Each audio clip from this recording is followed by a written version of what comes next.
Hi, so today I'm in one of Sheffield's ancient woodlands on my daily walk, and just wanted to take this opportunity in April when the bluebells are out to show you the differences between some of the bluebell species we find. This follows on from Julie Riley's recent video on ancient woodland indicator plants that you can see, and this is a native British bluebell or English bluebell, which is one of those ancient woodland indicator plants.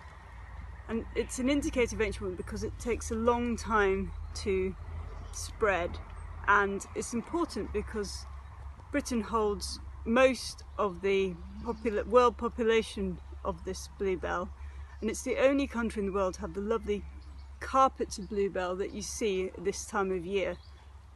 So if you are lucky enough to live near a woodland locally and can reach it on your daily walk, then do take the opportunity to come out and see these fantastic flowers. Be careful not to trample them. The leaves, are quite sensitive to trampling. Now, the features of this native species are this lovely dark purple colour, and the flowers droop over to one side. They're quite delicate, and the pollen is white, and they have a lovely delicate scent. The leaves are quite fine, and they grow in these carpets. And in comparison, what we have in this woodland, it's an interesting spot, is you also have next to them is the non-native variety, Spanish bluebell. Now you can see the differences. These are fatter flowers, blue pollen. They grow upright with the flowers all around the stem, not just on one side, without that nice delicate drooping. The stems are often fatter, and the leaves are fatter as well.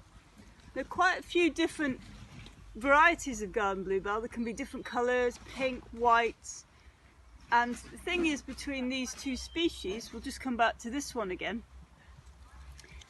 is that they can actually hybridize the two species. So you do get some that look in between, and it can be hard to tell if they're hybrids or the native species.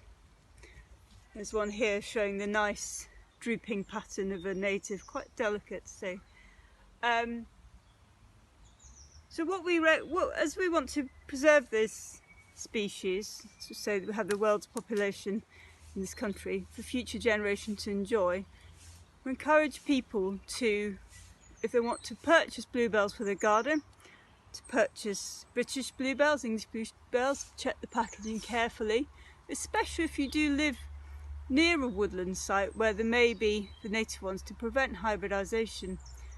And also be aware of garden waste going into woodlands, because that can contain all sorts of seeds and things from non-native species that we don't want to mix with our native species, particularly ones like this that could hybridise.